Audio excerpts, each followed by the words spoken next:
terms of when the organisation was created and formed, it's a charitable organisation, a not-for-profit, so forth. So just talk to us about your sort of reasons why back in the day, 2012, what was going through your mind and what led to this organisation being formed?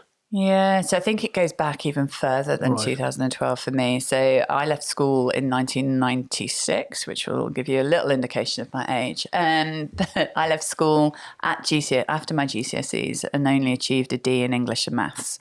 So moving on and moving up wasn't something that I could have done. I was a free school meal kid for much of my education, and my parents had some real financial challenges as we were growing up.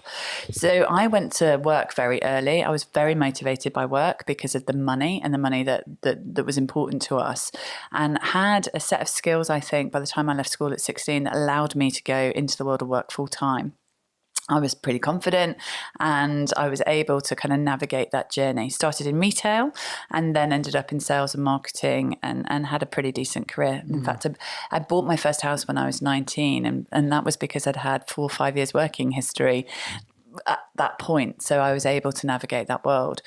Eventually, I ended up working in recruitment, and I started to see and become really fascinated by the gap that had grown between young people who were leaving education and the world of work. You know, young people would come into the recruitment agency, not demonstrating those confidence, not really understanding what careers were available to them, not really aware of how to navigate or play the game. And I think it is a game.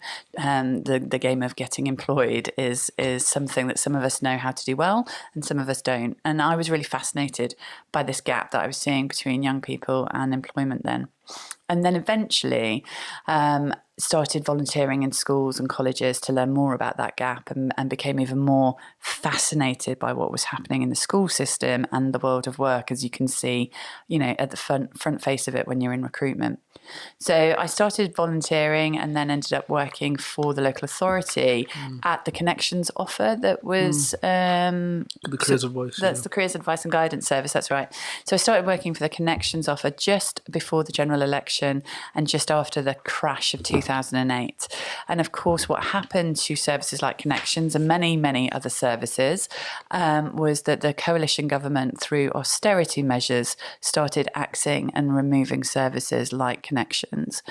So my role was at risk. But what was much bigger than my role being at risk, I would have been fine moving on into any sort of type of role next. But what was more worrying for me then was that we had 1 million young people who were not in education, employment or training because of the financial crash, and we were stripping away services that were essential in helping those young people navigate.